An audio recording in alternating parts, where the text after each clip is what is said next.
Ain't I a Woman by Sojourner Truth, delivered 1851 at the Women's Convention in Akron, Ohio. Well, children, where there is so much racket, there must be something out of kilter. I think that twixt the negroes of the South and the women at the North all talking about rights, the white men will be in a fix pretty soon. But what's all this here talking about?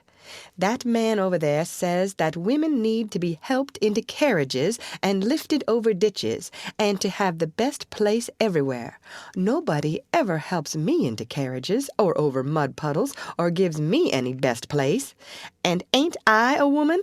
Look at me. Look at my arm. I have plowed and planted and gathered into barns, and no man could heed me. And ain't I a woman? I could work as much and eat as much as a man when I could get it, and bear the lash as well. And ain't I a woman? I have borne 13 children, and seen most all sold off to slavery, and when I cried out with my mother's grief, none but Jesus heard me. And ain't I a woman? Then they talk about this thing in the head. What's this they call it? Member of audience whispers, intellect. That's it, honey. What's that got to do with women's rights or Negroes' rights? If my cup won't hold but a pint and yours holds a quart, wouldn't you be mean not to let me have my little half measure full? Then that little man in black there, he says women can't have as much rights as men 'cause Christ wasn't a woman. Where did your Christ come from?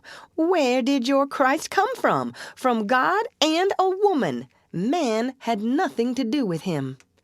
If the first woman God ever made was strong enough to turn the world upside down all alone, these women together ought to be able to turn it back and get it right side up again.